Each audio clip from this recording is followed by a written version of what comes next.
Israel को मिटा देंगे हमास और ईरान। 4 दिन का सीज फायर क्या इजरायल पर भारी पड़ रहा है? दुनिया भर के वॉर एक्सपर्ट्स का साफ कहना है कि 4 दिन के सीज फायर में हमास को जबरदस्त हमले करने के लिए फिर से ऑक्सीजन मिल गई है।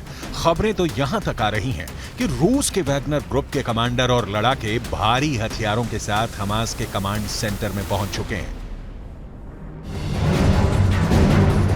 जबकि चीन ने इस दौरान हमास की सुरंगों में ऐसे खुफिया नेटवर्क बना दिए हैं जो इजरायली टैंकों और पैदल सेना के लिए काल साबित होंगे। जबकि दूसरी तरफ ईरान ने हमास को नई तरह की सैकड़ों मिसाइलें, लंबी दूरी के रॉकेट और भारी हथियारों की एक बहुत बड़ी खेप गाजा पहुंचा दी है। दावा तो यहां तक किया गया है कि ईरान ने अरब और मुस्लिम देशों को साफ साफ कह दिया है कि हम सीज फायर की आड़ में इजरायल के खूनी गुनाहों को रत्ती भर माफ नहीं करेंगे और इजरायल पर 7 अक्टूबर जैसे दर्जनों भीषण हमले होंगे।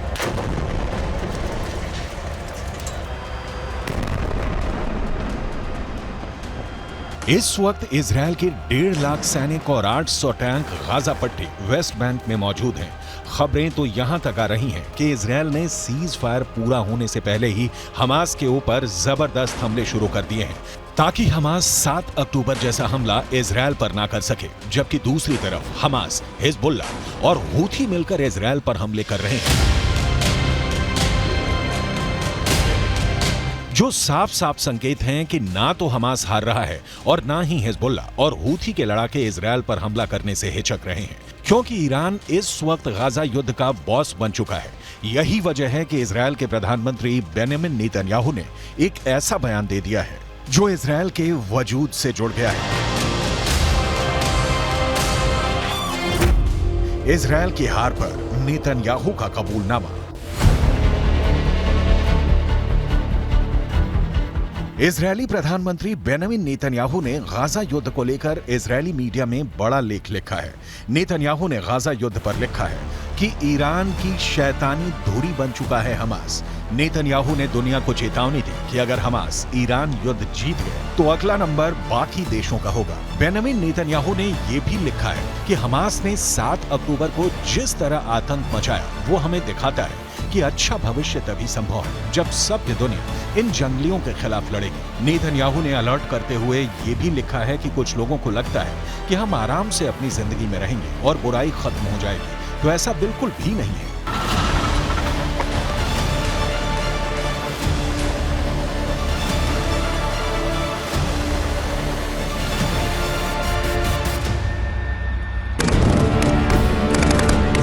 गाजा में अब तक 15,000 के करीब लोग मारे जा चुके हैं। इजरायली सेना और इजरायली सरकार दोनों ही इस वक्त भयंकर प्रेशर में है। एक तरफ हमास का पूरी तरह से खात्मा करने का दबाव इजरायल की 3 लाख की सेना पर है, तो वहीं दूसरी तरफ इजरायल की नेतन्याहू सरकार पर अंतर्राष्ट्रीय दबाव बढ़ता जा रहा है कि वो अपने हमले बंद करे, जंग को रोके। लेकिन इधर जंग को अंजाम तक पहुंचाने का जुनून इजरायल पर बहुत भारी पड़ रहा है। जबकि दूसरी तरफ ईरान के सुप्रीम लीडर अली खामनेई ने इजरायल को धमकी दे दी है कि ईरान गाजा में गिराए गए इजरायल के एक एक बम और लाशों का पूरा हिसाब इजरायल से लेगा और इजरायल को गाजा में खून खराबे की कीमत चुकानी पड़ेगी। देखिए ईरान के सुप्रीम लीडर ने क्या कहा है। ईरानी सर्वोच्च नेता अली खामनेई ने एक्स पर एक पोस्ट में इजरायल को गाजा युद्ध पर चेतावनी दी है। अली खामनेई ने लिखा है कि गाजा पट्टी में आईडीएफ के हमले पर तगड़ा जवाब जरूर मिलेगा। खामनेई ने लिखा है कि गाजा में इजरायल की भीषण बमबारी उस करारी हार की भरपाई नहीं कर पाएगी जिस करारी हार का सामना इजरायल को 7 अक्टूबर को करना पड़ा था।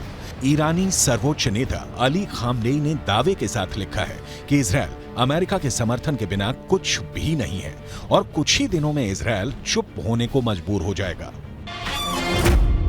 इजरायल की हार पर नेतन्याहू का कबूलनामा।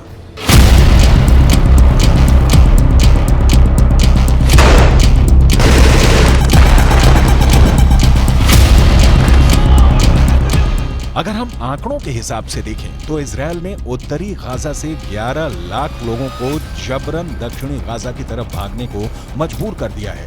जबकि उत्तरी गाजा में मौजूद 35 में से 25 अस्पताल इजरायली हमले में तबाह हो चुके हैं। वहीं 44,000 के करीब उत्तरी गाजा की इमारतों को इजरायल ने मिसाइल और बम धमाकों से उड़ा दिया है, जबकि 2.25 लाख के करीब इमारतें अब रहने लायक नहीं बची हैं। लगभग 10,000 हमास लड़ाके अब तक इजरायली सेना मारने का दावा कर चुकी है, लेकिन जबरदस्त प्रेशर में 4 दिन का सीज फायर इजरायल की 1.5 महीने की मेहनत और जीत पर पानी फेर रही है। इसीलिए इजरायली सेना के टॉप कमांडरों ने कहना शुरू कर दिया है कि सीज फायर के दौरान इजरायली सेना भीषण हमले की जबरदस्त तैयारियां कर रही है।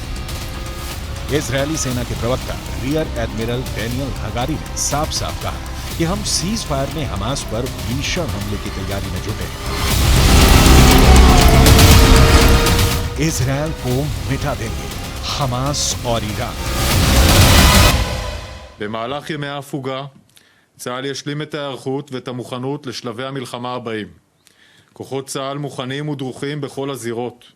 המדיניות שלנו ברורה. נפעל כנגד כל איום למדינת ישראל.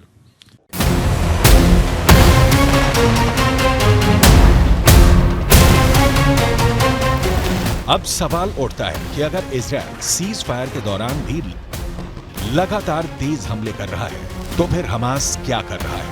पश्चिमी मीडिया के दावों के मुताबिक सीज फायर का फायदा हमास के लादेन के नाम से मशहूर याया सिनवार उठाना चाहता है। इजरायल के एक अखबार के दावे के मुताबिक इजरायल के रक्षा विभाग के अधिकारियों को लगता है कि गाजा में हमास का चीफ याया सिनवार दक्षिणी गाजा पट्टी में मानवीय संकट का फायदा उठाने की कोशिश में है। इस रणनीति के तहत खान यूनुस का लादेन कहा जाने वाला याया सिनवार इजरायली रक्षा बलों पर इतना अंतर्राष्ट्रीय दबाव डालना चाहता है कि आगे अपने अभियान को तेज न कर सके। खान यूनुस ही सिनवार का मुख्य कमांड सेंटर है। माना जा रहा है कि दबाव में इजरायली सेना अपेक्षाकृत सीमित ऑपरेशन के लिए तैयार हो सकती है, जिससे हमास को कोई खास नुकसान नहीं होगा। इजरायली अफसरों का मानना है कि सिनवार युद्ध विराम के बाद जमीनी अभियानों को फिर से शुरू करने में देरी कराने की योजना बनाने में जोर शोर से जुटा है। आप कुछ पॉइंट से समझ लीजिए। हमास का लादेन याया सिनवार उत्तरी गाजा के बजाय दक्षिणी गाजा को बचाने पर अब क्यों जोर दे रहा है?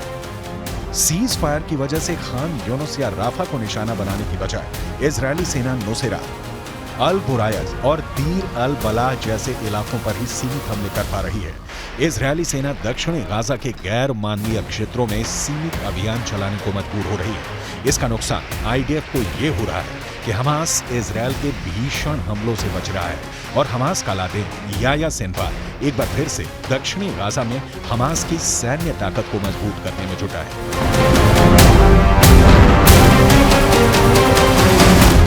इजरायल को मिटा देंगे हमास और ईरान।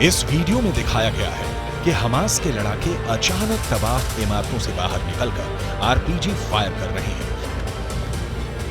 या फिर टैंकों पर सीधे रॉकेटों से हमले कर रहे हैं, जबकि जमीन पर इजरायली सेना का एक भी पैदल सैनिक नहीं दिख रहा है। इजरायली सेना पूरी तरह से या टैंक के अंदर है या फिर किसी बख्तरबंद वाहन के अंदर हमास के लड़ाकों से जंग कर रही है। हमास के इस खुफिया युद्ध ने इजरायली सेना के पसीने छुड़ा दिए हैं। 4 दिन के सीज फायर के बाद जब दोबारा से इजरायली सेना गाजा शहर और उत्तरी गाजा के बेहद अंदरूनी हिस्सों पर हमला करेगी, तो उस वक्त हमास और ज्यादा घातक हमले इजरायली सेना पर जरूर करेगा। लेकिन इजरायली सेना ये भी दावा कर रही है कि सीज फायर के बाद हमास का खात्मा पूरी तरह से हो जाएगा। עוקבים אחרי כל מה שצריך לעקוב, אחרי בחירי חמאס בעזה ובכל מקום בעולם. יש למלחמה הזאת מטרות מאוד מאוד ברורות, וצה"ל נערך לשלבים הבאים במלחמה, על מנת לפרק את חמאס, לסדר את הגבולות, שיהיו גבולות בטוחים, להמשיך במאמץ העליון, להשבת חטופים, להגיע להרתעה אזורית. वहीं हमास का दावा है कि इजरायल सेना युद्ध विराम को तोड़ रही है और हमास पर हमले कर रही है। हमास के इस दावे में दम नजर आता है क्योंकि इजरायली सेना का दावा है कि पिछले 10 घंटे की भीषण जंग में हमास के दर्जनों लड़ाके मारे गए हैं। आईडीएफ की मुख्य पैदल सेना इकाइयों में से एक है नाहल ब्रिगेड के सैनिकों ने उत्तरी गाजा के पश्चिम में जबालिया पर भीषण हमला किया। जबालिया में आउटपोस्ट 17 पर आईडीएफ ने हमास लड़ाकों को मारकर कब्जा कर लिया है। आईडीएफ फाइटर जेट ने सेंट्रल कैंप ब्रिगेड में हमास की एंटी टैंक मिसाइल यूनिट के प्रमुख इब्राहिम अबू मगसीब को मार डाला। अब ऐसे हालात में अंदाजा लगाया जा सकता है कि इजरायल के लिए गाजा युद्ध कितना भारी पड़ रहा है। इसीलिए नेतन्याहू को लिखना पड़ा है कि अगर ईरान और हमास जीतते हैं तो फिर इजरायल का विनाश तय है।